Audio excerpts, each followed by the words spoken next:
Hi, everybody. I'm Dr. John Douillard. Welcome to our LifeSpa podcast. Today we have a really special guest, the author of quite an amazing book called The Abstinence Myth. His name is Adi Jaffe, and he's a UCLA professor. He's had his own journey through addiction himself. He's been on Dr. Oz, Good Morning America. He's really taking the whole addiction world by storm by giving us an alternative approach to how to deal with addiction without the blame, without the labels. I'm super happy and honored to have you here, Adi. Thanks for joining us. My first question to you is what is the abstinence myth? Tell us about that. That's a great question. A lot of people, when they hear that, they assume that I'm against abstinence somehow. But that's not at all the point of the book. The point of the book is that there are two primary myths around the addiction world that are holding us back from success. And we'll talk later about how it's absolutely clear that as a system, the addiction treatment world is failing those who need help. But two major myths. The first one is that abstinence is a requirement at the beginning of a commitment to recovery. That's the number one myth.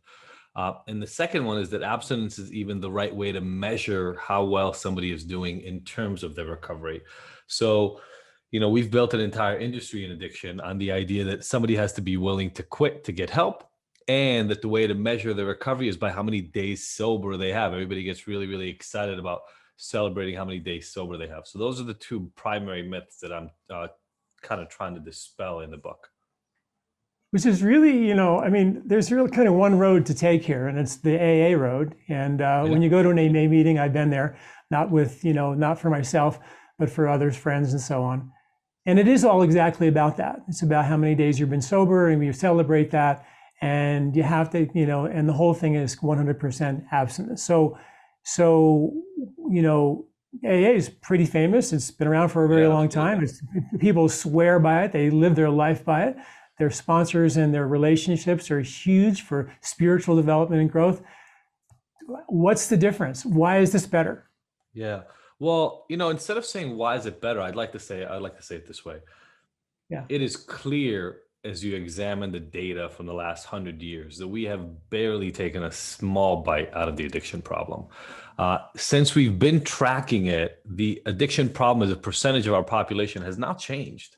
It has stayed at about 10 to 12% of the population struggling with addictions throughout the entire 100 years as AA has existed. Then you look into the more official professional addiction treatment recovery system. And I was shocked to discover this in my postdoc. It's what made me leave academia for the most part. 90% of people who struggle with addiction do not even get into professional treatment, and 85% don't even look for it. Now, if you think for a second about any problem, obesity, diabetes, cancer, acute pain, the flu, the idea that 85% of the people who have the problem wouldn't look for help is insane. I mean, and if you go into mental health, it's the same sort of thing. Like, it's not true that 85% of people with depression don't seek help for depression. They do. So what is it about addiction? Well, I think the problem is that for a century now, we've been blaming, maybe even longer than that, we've been blaming the people who struggle with addiction for not seeking the help. And unfortunately, there's so many ridiculous sentiments about why that is. And it's the only disease that tells you don't have a disease and all these ridiculous notions. I think it's actually just because the solution sucks. And most people know that the solution sucks, and so they're not interested in it. I equate it in the book, the recovery industry believing that it's the fault of those who struggle with addiction, that they call addicts and alcoholics, for not coming in and getting help, is the equivalent of opening up a restaurant. And when nobody shows up to it saying, man, people must really hate good food, what's wrong with them? Instead of asking the obvious question, which is, why nobody come into my restaurant? Does my service suck? Am I in the wrong part of town? Does my food taste horrible? Am I too expensive, right? There are good reasons why people are not coming into the addiction industry, and they have very little, if anything, to do with those who struggle. My job is really to try to get as many people help as possible. So it's not about what is better or worse once people get the help. It's about the fact that, let's just be honest about it, nobody wants what AA is offering. Literally 90% of people with addiction problems are not going to AA for a reason. Let's offer them other options so they can get help and stop dying. And I think one of the big reasons you talk about in your book is the shame and the blame and the branding, a lifelong kind of, brand that you are a broken, addicted human being and you'll never be as good as anybody else. Is that a big part of why people don't go? They don't want to get that brand? Huge. I did a longitudinal study when I was a postdoc at UCLA, and we used an online treatment search tool to find people who were looking for help and then ask them questions about, did you engage? If you did, what made you go into treatment? And did you not engage?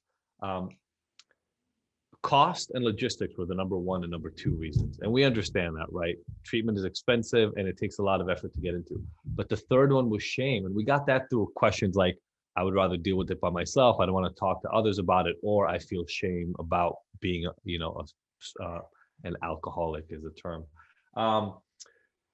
And the thing about the shame component, it comes so much, as you just mentioned, to these terms: addiction, addict, alcoholic. And I find so much resistance for this only within the devout AA community. So I'll get a lot of people who are 15, 20, 30 years sober saying, I don't feel shame around my term as an alcoholic. And I say, well, that's great for you now.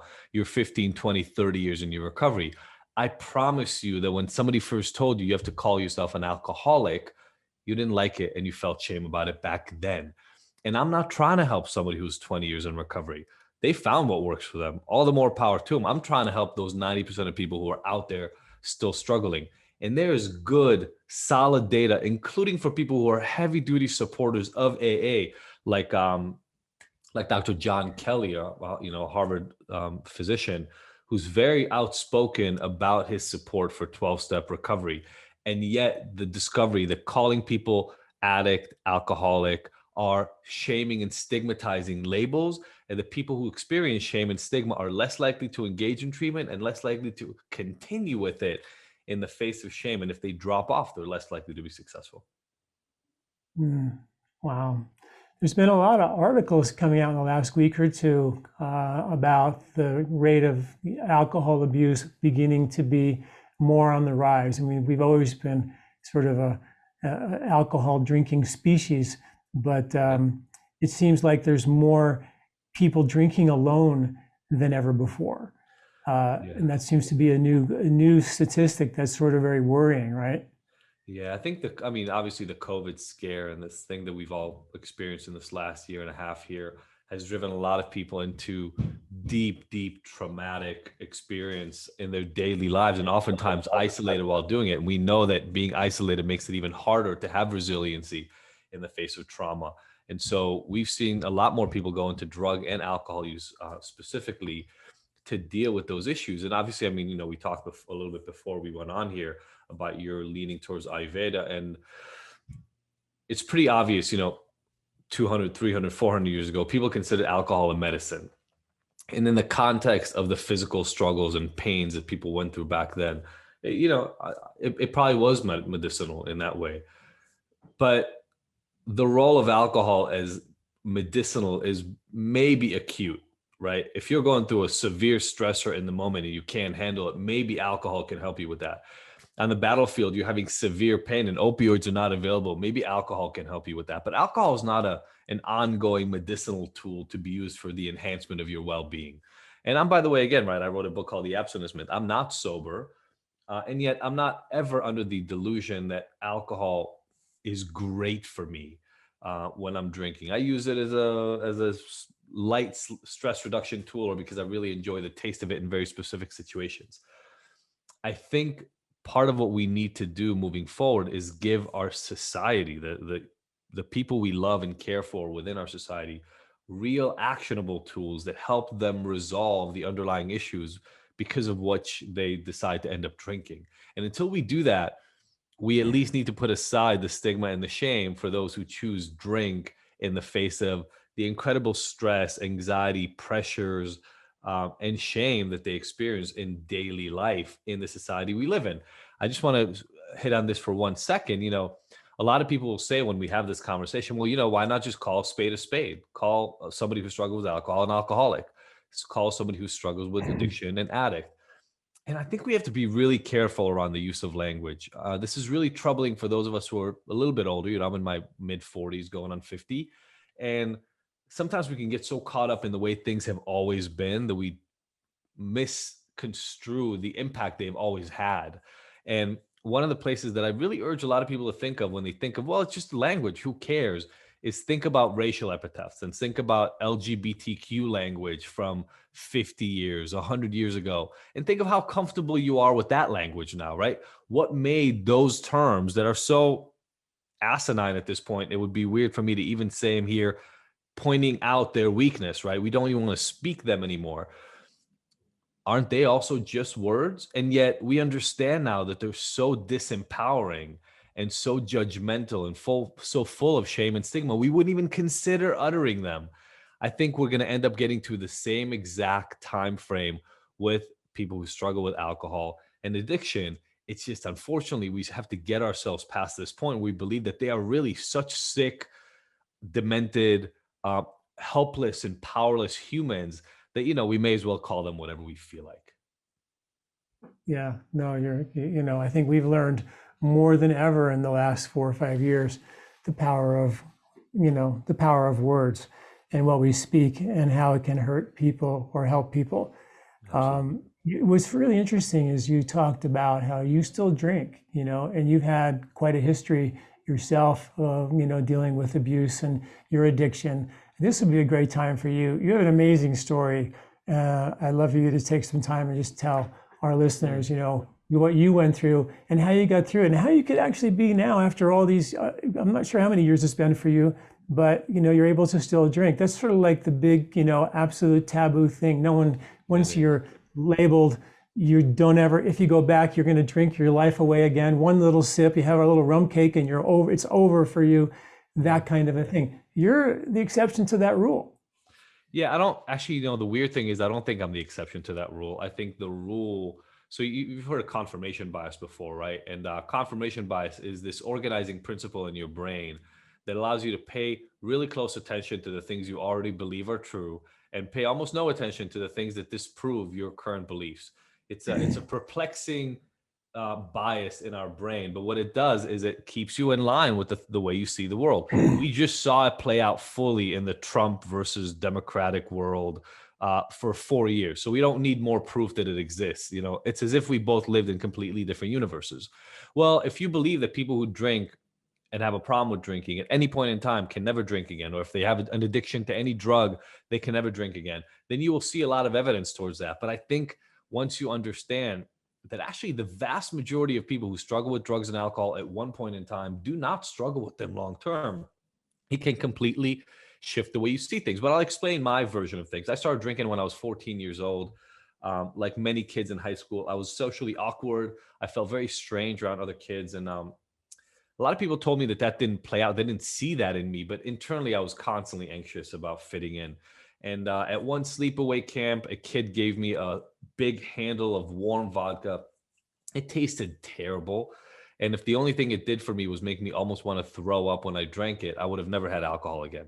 But within 15 minutes, I felt warm and fuzzy, and I had no problem talking to the guys and feeling like one of the guys. And I even felt comfortable talking to girls. I got to kiss a girl and fool around with her that night. And to me, as a 14-year-old awkward boy, that was like the holy grail of existence. So obviously I started drinking every weekend that I had the opportunity to do it. By the time I got to college, I was smoking weed too. And I was drinking every single day. I was smoking weed every single day and in heavy quantities. And that continued until I found meth. But I was 21 or so when I found meth, 21 and 20 and a half, 21. And I found it almost by mistake. I was behind studying for finals, and I was really, really behind. I was sort of depressed because I was just in a breakup and I wasn't doing well. And a friend said to me, "Hey, if you do a little bit of this stuff, you'll be able to study for finals." Gave me a little bump of meth, a tiny little line, and they were right. I studied for like 14 hours straight. I didn't even know that was possible. I found out later I have ADHD. And it was like this magic kingdom got open for me. And so gradually I started using more and more meth. It has a pretty terrible tolerance. And so pretty quickly I got to the place where I was using it every day. Within a year, I was using meth every day. And then for the next 4.5, 5 years, I was using meth all day, every day. Started selling the drug in order to even have the money, because it gets pretty expensive by the end. And started selling the drugs. And now I was doing drugs, selling drugs, or recovering from drugs every single day for about 5 years. Um, and that was my experience. So from the age of 14 to the age of 26 or so, my use escalated until it got me to exactly what you would consider, and I'm putting this in air quotes for those listening, a classic drug addict to look like. I would wake up in the morning, tell myself on some days, hey, you don't need meth anymore, you're okay. By noon or 2 o'clock, I'm smoking meth out of a glass pipe again. Everybody I know is a drug user or a drug dealer. All my money is coming from drugs, and all my money is going towards drugs. I was living a life that was completely surrounded by, affected by, and controlled by drugs, right? Period. I tried to quit multiple times, couldn't make it happen. And that was where I ended up. And when people hear that classic story, I look like a quote unquote drug addict. That's exactly what I look like. I'd been arrested 4 times by that point, but I got arrested one more time. And that one time was on a motorcycle. I had a lot of drugs on me. I had about a half a pound of cocaine on me at the time because I was selling it and I was driving around delivering. The cops found the drugs. They realized I must have more connections and more money related to drugs. And so they really tried to squeeze me hard to tell on other people that I considered my friends and I was selling to or buying from, and I wouldn't do it.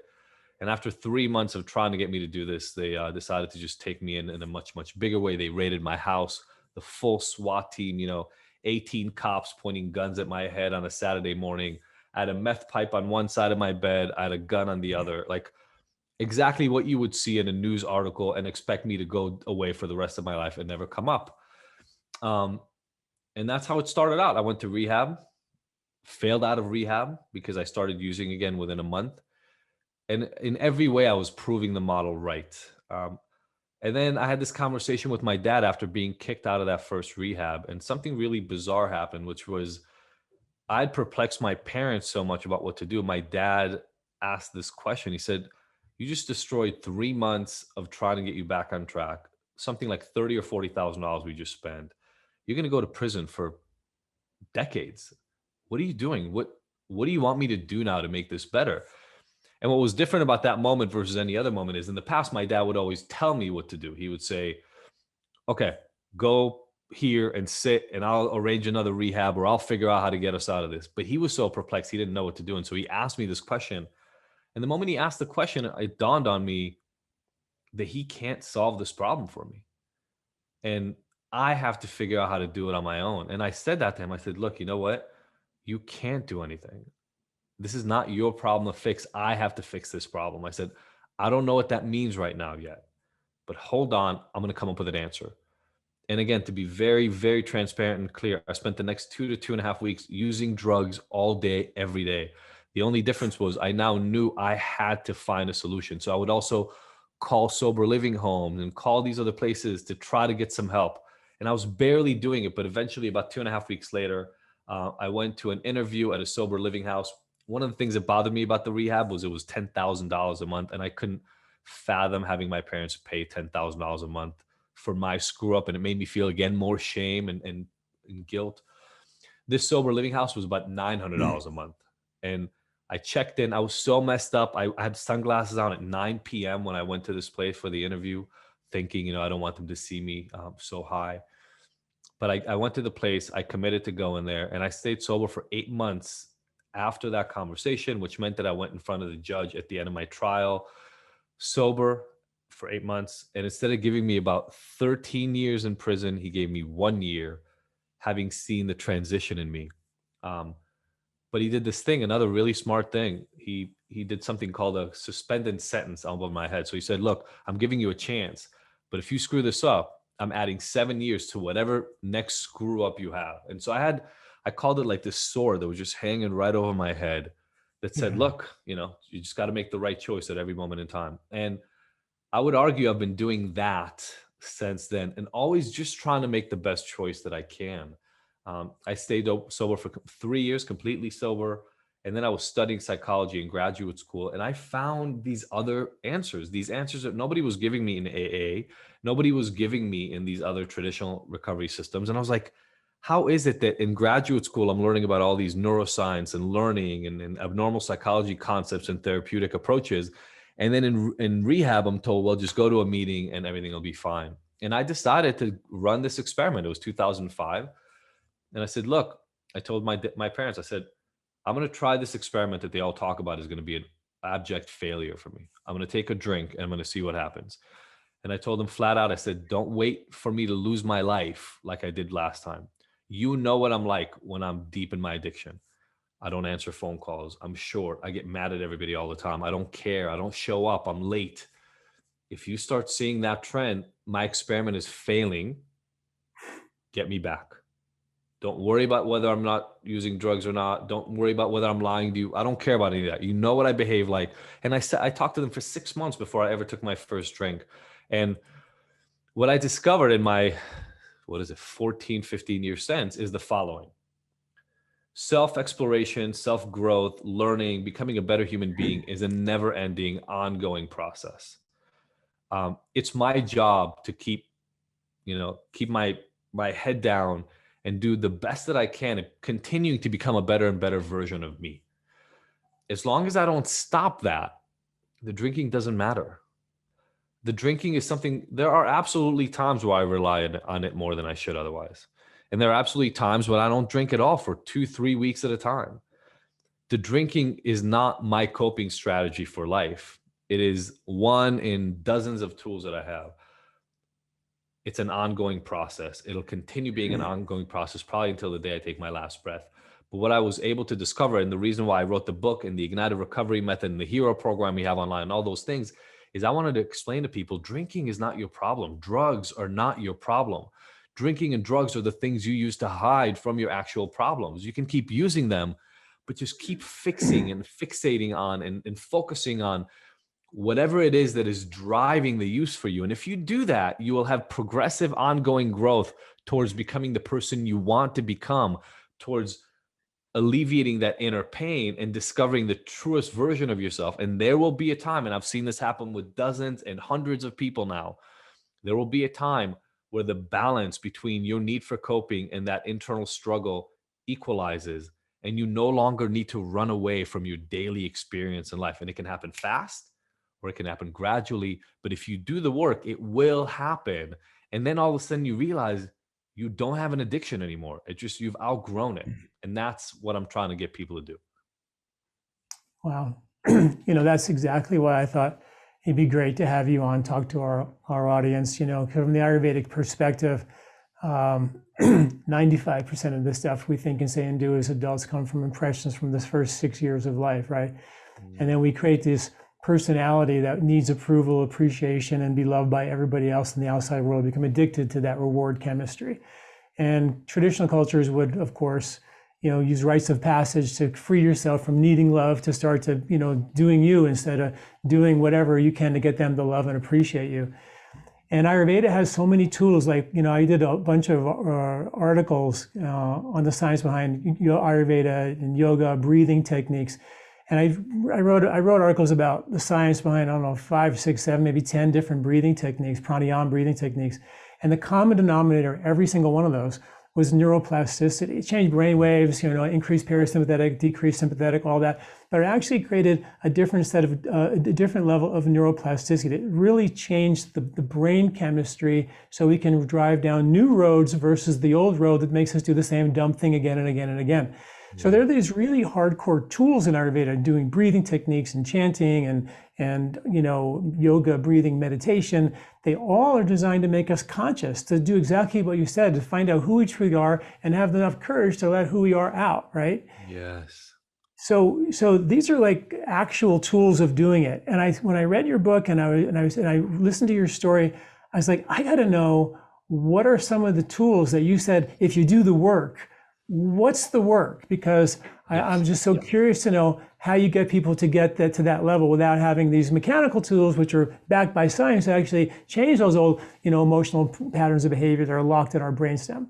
Love it. Love it. So a couple of things. First of all, I can't wait to have you on for our Ignited Heroes to teach those techniques and the science behind them, because we're actually always collecting more tools. That's actually the goal for my Sparks platform online, is there are a lot of these tools, and my goal is to get out there in the world, collect more and more of these tools, and then create a machine learning algorithm in our computer system that matches people's needs to the tools that potentially might help them.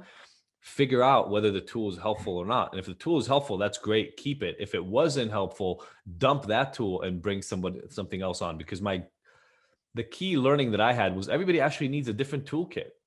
Some tools that work incredibly well for one human actually don't work well at all or moderately for another. And instead of us always arguing about what are the best tools, let's give them a whole selection of tools. So I'll talk about some of the ones that we have, but I mean this very seriously. I'd love to have you teach our people some of those tools and have them exposed to your work, because I could see the power, and I know the power of breath work, for instance. So I sneak one of the tools, but you already spoke about it. The beginning of each module has a breathing meditation in it.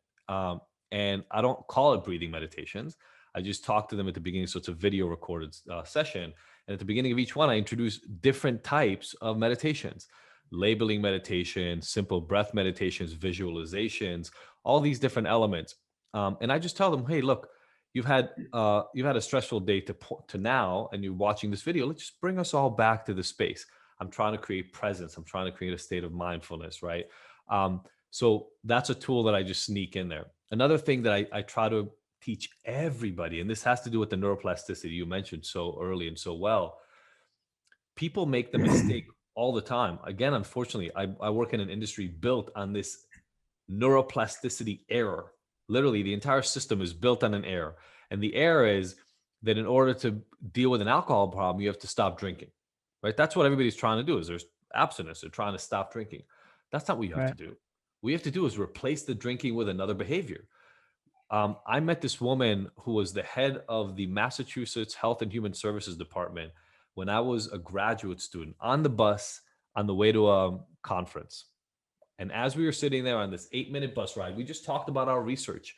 And she was doing obesity research and I was doing addiction research. Seemingly different, but really obesity is oftentimes around biological functioning and addiction to sugar, fat, et cetera, right? So she said this sentence to me. She probably doesn't remember that she ever met me, but she said this sentence to me. She said, in my 40 years of research, one of the key elements that I learned is that we are terrible at getting anybody to stop doing anything.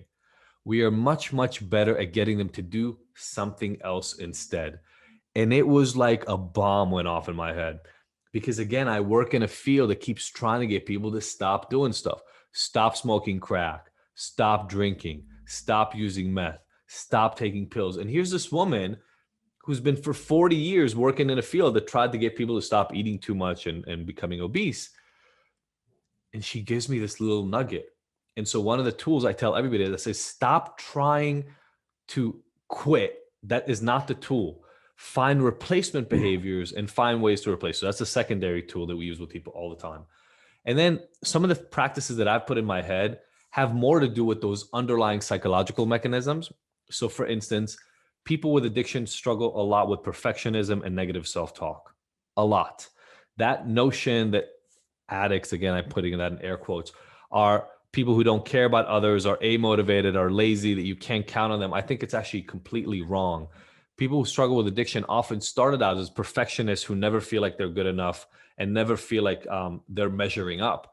The problem is that repeated failure in the face of black and white thinking has gotten them to just give up on trying. So we do a lot of work on changing, which is still neuroplasticity, changing the negative self-talk. What does that mean? It means repeating positive affirmations, reading success statements of themselves that they write on their own, getting them to imagine and then visualize scenarios in which they are successful in their ongoing struggles. So instead of constantly focusing on all the negative self-talk that's already there, we implement and then embed positive ways of approaching the problem that they're struggling with. So those are just 3 examples, for instance. Wow, amazing. I love it. And it dovetails so well. There's an aspect of the Vedas called Dhanurveda. Dhanar means the Dhanurasana, the bow asana, right? And it's all about in the Kudo in Japan and the martial arts of archery. And it's all about pulling back the bow. And there's a saying in maybe the most important saying of all the Vedic literature, which is it says it's actually in Sanskrit, it's Yogastha Kuru Kamani, which means first establish being, and then perform action. So if you're going to pull back a bow, right, and you're trying to shoot a target, and you're moving this thing around because you're nervous or shaking, you won't even find the arrow, let alone hit the target, because it's exponentially going to be distorted if you're moving the arrow. So when you pull back the bow, this is talk about becoming innerly, finding your inner stillness, your silence. Pull back the bow, become still, determine what's real, what's not real. And then once you have established that, you take action, you shoot the bow. And that's what we call transformational action. And that's where, the tools of becoming more aware of what's real and what's not real, becoming aware of how addicted you are to so many things, from coffee to smoothies to candy to shopping to malls or whatever it is. And then beginning to realize that is all based on you getting reward from the outside world. Yes. And how are you going to, start to explore your own inner space and find the joy that resides and waits for you inside of you? And that's by taking action to, instead of get, to give. So we have people do things like, random acts of kindness, looking for ways to, at your grocery store, engage with the cashier, talk to people, notice their earrings, their different colored fingernails, ask them about it, get out of yourself, start asking them. And as you start laying down new neural pavement by randomly acting on, on these levels of kindness, you start laying down these new roads in your brain. And all of a sudden you come to the situation where you're all home alone and I didn't have a good day, and you start thinking about your addiction, your alcohol, your sex, or your drug, whatever. Now you don't only have door number one, you have, which is the door you drove down every day for, like in your case, 15 years of addiction. Now you have another door that's sort of starting to appear, which is I don't have to go down door number one again and again and again, do the same dumb thing again and again, get involved with the same kind of person relationship again and again. I can actually take a risk now to take an action step based on my truth and free myself from those patterns. Here's what I love about everything you're saying right now. And there's a couple of things that I want to talk about because we do them in the program, and I just want to talk about the parallels. But I hope everybody listening right now understands how everything you just pointed out is completely counter to the idea that what you do with somebody who struggles with addiction is drill it into the head that they're an addict who's never going to get better and is going to be sick forever. That notion, which is our entire field, is built on identifying an alcoholic every day when you get up, and identifying you're powerless, and identifying, et cetera, all these things. What you're doing is you're relieving people of their ability to believe that they can change. Whereas what you're talking about right now, and this is so crucial to the work that we do, is actually empowering them and making them understand the deep strength they have in creating the reality within which they live.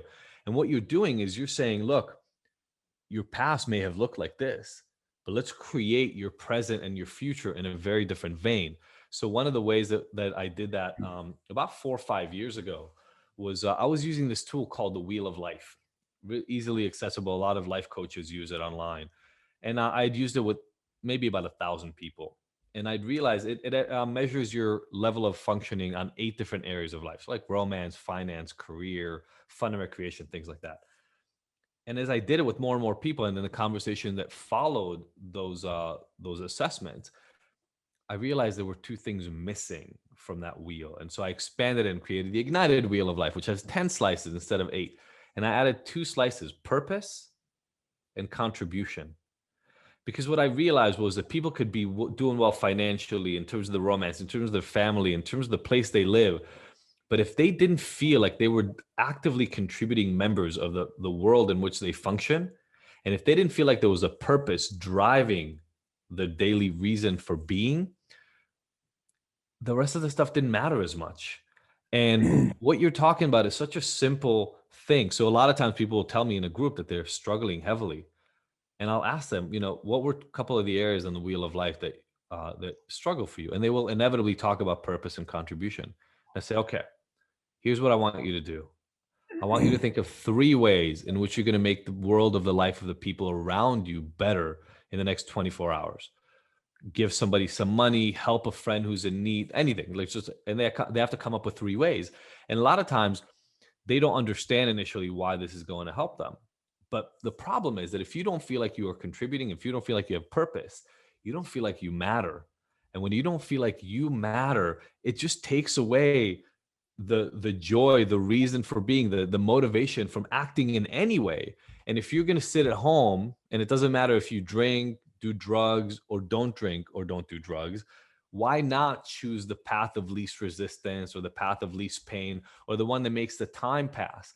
But if you matter, if what you do affects negatively or positively the life of the people around you, it feels like a waste to spend 3 or 4 hours drunk, because there are people you could help. There are people whose lives you can make better during those 4 hours. And that's a big transition for a lot of people who, until they met me when they were struggling with addiction, were told they're drug addicts and alcoholics, and they're going to have a disease that will never let them go. And the feeling they had before was, oh my God, I'm stuck like this forever. Why even do the work?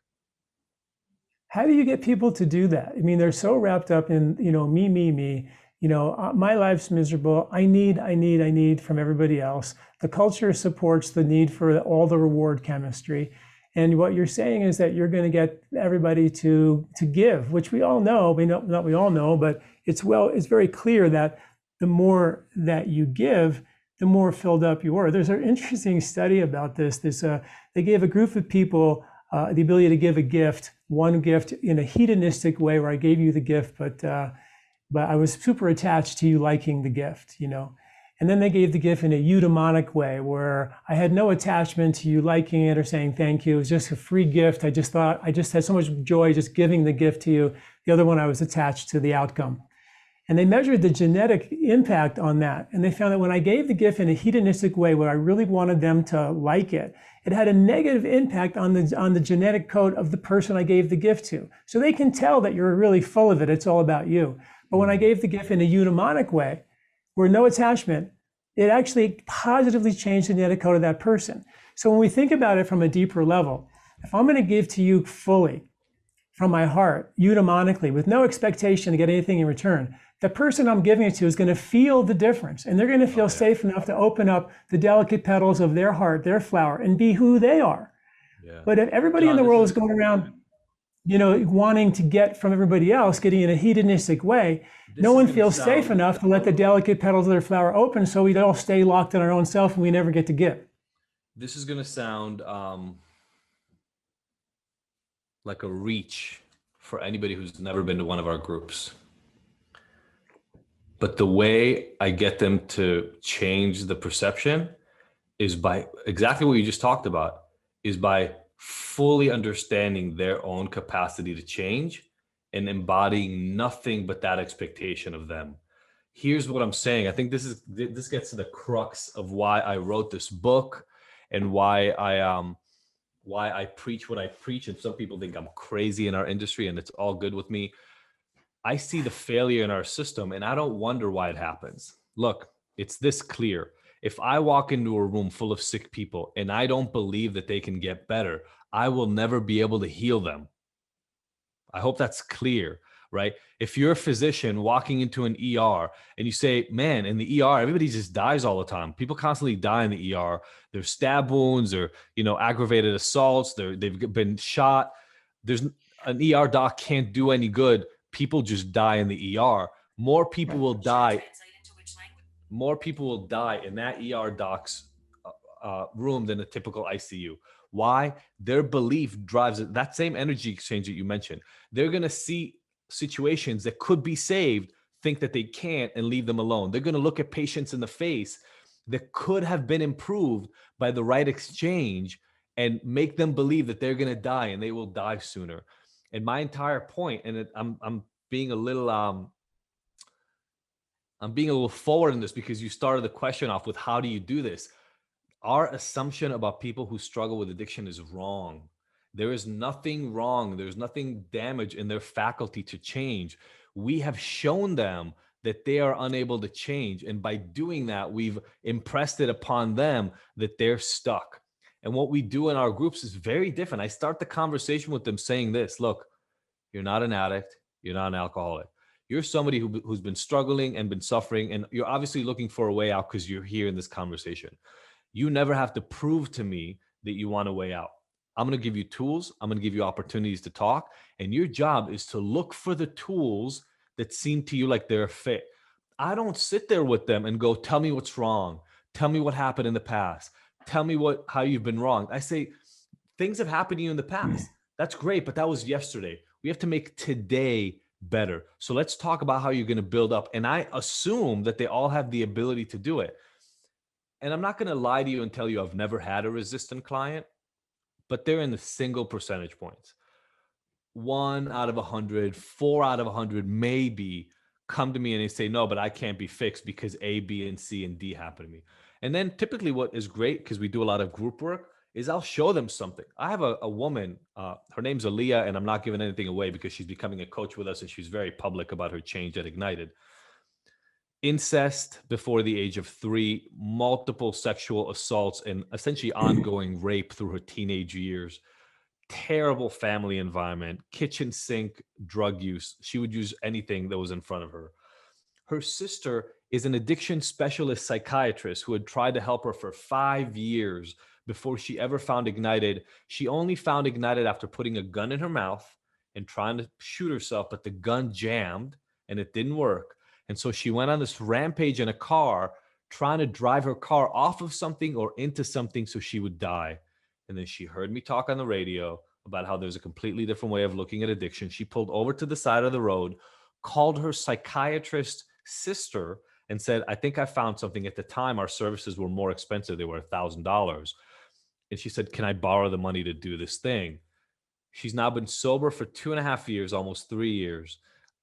She's becoming a coach in the Ignited program. She even got Ignited tattooed on her arm because it saved her life. She got all her kids back from the experience. She was the quintessential example of somebody that everybody else just gave up on. And I'm not willing to see people that way. I'm not willing to accept that there's anybody who's gone far enough. And I think part of that is informed by my own experience, right? You're talking to a guy who was a daily meth addict, was facing 13 to 18 years in prison, got kicked out of rehab for using. Everybody assumed I was done. And I wasn't even started. I was 26, 27 when I got out of jail. I'm now 44 years old. I've had a completely different life since. And I know that that's inside every person I talk to. I'm not willing to let them give up. And they see that in me. And then they go, oh, there may be a completely different version of me that exists here. Let me go look for that. Wow. You're such a great example. I mean, you clearly, I'm so honored to really talk to you because, from the Ayurvedic perspective, just like you said, we never take people through the mud of what they did wrong and have them go through everything that went wrong with them. And then they become so kind of steeped in the mud of their own actions and they never feel like they can ever get out of that. And you obviously have found your passion, and I think it's just really fascinating. There's in Ayurveda, there's something called the 4 aims of life, and the first one is kala, which is pleasure. But each of these aims are all about finding the deeper meaning and pleasure. Of course, when we're young, we want to go do stuff, get things, but the real pleasure comes from having a connection, a heart-to-heart connection with other people. The other one is artha, which is wealth. We all want to make $1 million and get rich and retire, right? That's the American way. But wealth is, the whole point of understanding, getting wealthy, raise your family, have enough to provide for them, but then also not being attached to that wealth, not being attached to all that, because that can really govern you, control you. You don't see a lot of really happy, wealthy people. And the other one is dharma. We always think of dharma as finding the right job, But it isn't finding the right job. Dharma, from the Vedic perspective, is aligning yourself with the laws of nature, living in sync with the natural harmony of being honored and integrity. I wrote an article about epidemics, and Adi, you're not going to believe this, but 2,500 years ago, the textbook of Ayurveda wrote about epidemics. And they literally said that the cause of epidemics on the planet is corruption at the highest levels of heads of state, which filter down to the people, to the merchants, which pollute the waters, the air, the streams, the seasons change, and the whole world becomes, unlivable because of that level of corruption. And it's just, talking about dharma, it's about living in sync with the fundamental rule, which is to be, honest and have integrity. We talked about fake news. There was an interesting study that came out just last week that showed that they gave people, about 800 people, a Facebook, and the people who said they thought they knew the difference between fake news and real news. And they gave people a sample of fake news and real news from Facebook that they made up. And the people who actually thought they were the best at determining fake news from real news were absolutely the worst. And those are the ones who were actually disseminating the fake news because they thought that was actually real. So that whole confirmation bias you talked about, we become steeped in these old patterns. And I just want to, just acknowledge you and thank you for the work you're doing, because I think so many people are so, I've been to an AA meeting and it was hard to be there. Amazing at the same time to be there because the people there were successful at doing their thing. That's where you go and you celebrate. But sad because, how many people were in the room and how the people that I went with, really struggled with their addiction and didn't follow through because they didn't want to be labeled. They couldn't stand up and say, I'm an alcoholic. They just couldn't say it, And I think what you're doing is absolutely brilliant. Now you have something called the IGNTD, the IGNTD, which means what? Tell us what that is. Yeah, when I was starting to do, first of all, thank you for saying all that. It's, coming from the person that I was 18, 19, 20 years ago, I find it magical and empowering and humbling all at once that I get to do this every day now, because you're so right. I've worked with some of the wealthiest people on the face of the planet, like literally just, multiple planes and multiple yachts and multiple continents kind of wealth. And it has nothing to do with happiness at all. And that allowed me to give up and understand that money is there as a service. And as long as it's a service to something that means and has truth for you, it's great. Otherwise it's useless. And it's actually sometimes disempowering. But Ignited grew out of this notion of me trying to really sit down and say, okay, what has worked for me and what have I seen work for other people? And how do I do that? And that's, again, remember, I used to run a rehab. And when I realized purpose and contribution are such massive parts, first of all, they become massive parts of my own life in the service of my recovery. But it's also part of AA, right? And AA service is a massive part of their work. The only thing I don't like about AA is the shame and the stigma around the labeling. And I'm not big on religion either. So, the leading there, but some people are, and it's fine for them. I started trying to understand, like, how can I create a way of looking at this that gets people to understand quickly the goal? And when I understood the purpose and having a real commitment sense to why am I contributing? Why do I matter? When that is the driving engine, the fire, if you will, excuse the pun, under what it is that works for my recovery, I'm trying to get people ignited. I'm trying to get people to find their purpose, to find their internal flame. Because what I found is when you have that, again, look, I may have a bad day with drinking, but the next day I wake up and I want to do better because I matter and the things I do matter. And when you don't have that, everything else can be connected and it still won't be enough. So Ignited got created as a company where our mission is singular, and that is to help people find their own path to being ignited. We call our online program for people who struggle with addiction the HERO program, and we call the system that we work within the Spark system. So it's all kind of fire-based, and the Spark system is there to have a lot of different sparks, a lot of different potential starting points to help you ignite your fire. Because I know for a fact, and I've seen it happen hundreds of times now, the moment that switch goes off in somebody and they understand why their recovery matters, it's easier not to drink. It's easier to drink less. It's easier to beat the shame and talk to the people in your life about what truly matters. It's easier to repair relationships. And as you mentioned before, with that bow and arrow example, it's easier to get comfortable with yourself because I'm not a perfect human being and I will never be a perfect human being. And if I'm only trying to make myself better for my own self-service, it's okay, but I don't really care about it all that much. If I'm trying to make myself better for the betterment of the world and the people around me and for the improvement of their life and all of humanity, I will work all day to improve myself in that service. And I see that in people day in and day out. When they realize the hoops they're willing to jump through, when they realize that if they get better, the world gets better, it's Mm. it's magical.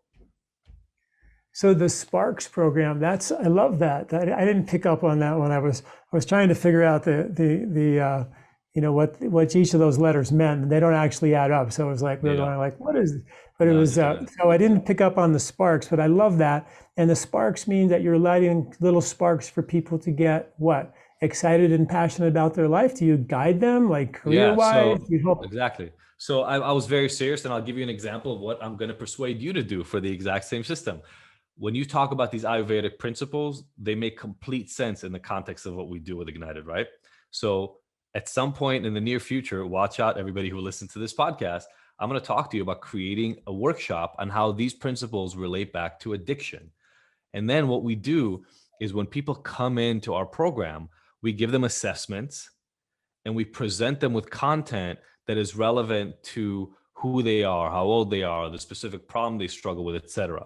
Right now, the Hero program is the primary program in it, but eventually there'll be an Ayurvedic program and a Buddhist-based program and a Jewish program and a Christian program and a CBT program and a neuroscience program. So everybody can come in with whatever they think is already going to spark their interest, and they Hmm. start there. And then as they keep moving through it, new concepts that they didn't even know they needed to look into will become present. Like if you came in for neuroscience and we have an entire course on the neuroscience of addiction and how to make it better, you're still probably going to potentially benefit from mindfulness and meditation. So we'll throw in some mindfulness content and you'll see if you like it or not, and we'll help you select the one that works. CBT will come in and out. Ayurvedic principles will come in and out. And we're kind of going to let you taste all these different things. And the ones you like, you will get more of. The ones you don't like, you will get less of. And eventually, what it'll help people do is be able to collect their own toolkit. And every time when they log in, they'll be able to dig through the toolkit that works for them individually versus that one size fits all solution, which is why it didn't work for your friends. I love it. I'm curious, you were sober at 26, you're now mid 40s. Yeah. When you look back, did those years of abuse, do you still live any of the consequences of that, just physically, mentally, and emotionally, or do you feel like you've completely 100% recovered? That's a good question. I don't know. Well, hormonally, I think I ended up dealing with some negative effects of, when you're on meth for 5, 6 years, you don't sleep and you drain your body's resources terribly. So, for instance, by the age of 35, 37, maybe 38, my testosterone levels were dropping like crazy. Now, when you imagine, I literally, and I'm not embellishing here, I would be up for 3 to 4 days at a time, sleep for 9 to 10 hours, and then wake up and go 3 to 4 days again back in my meth days. Your body needs the rest in between. My testosterone and my thyroid levels were shot. So I'm Yeah. now on hormone replacement, for instance. That's probably one of the few long-standing effects of my early use that I know of. But what I'll say is this: many of the problems that I hid from for the 7, 8 years of heavy, heavy drug use that I had, they were still waiting for me when I got sober, right? They didn't go away. And so I've had to work on a lot of those things. I didn't grow up in a household that was very emotionally connected.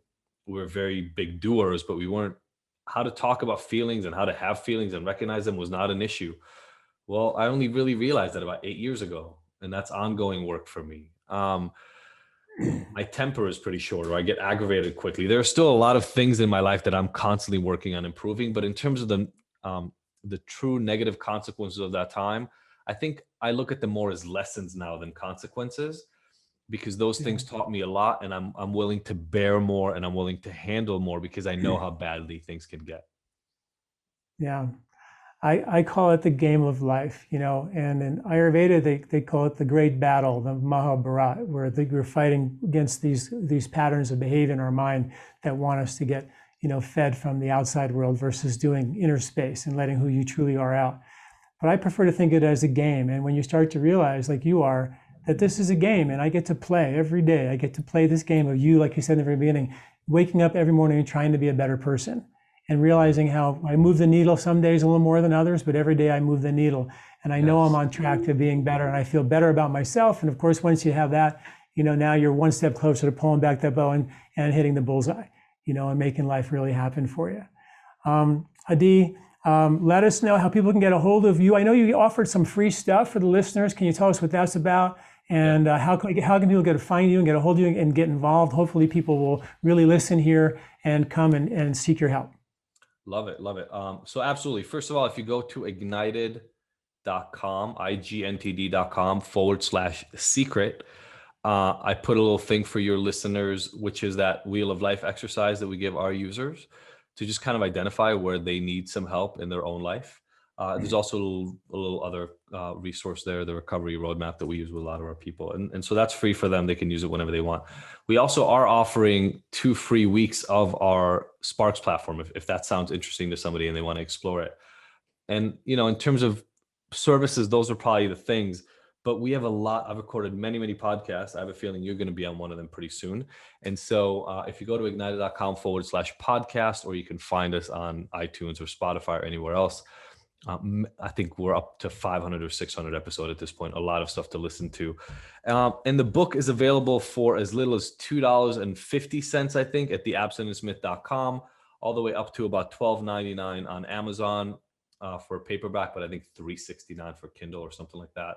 So we try to make it very widely and easily available for people. The goal is just to give people all the resources that they need. All right. The book, The Abstinence Myth, the website is Ignited. It's IGNTD.com, okay? Ignited. Absolutely. Adi, thank you so much for all your work. Thanks for joining us. Hope you have you back. Thank you. Thanks for having me on. Good. Do you like this video? Don't forget to subscribe and share.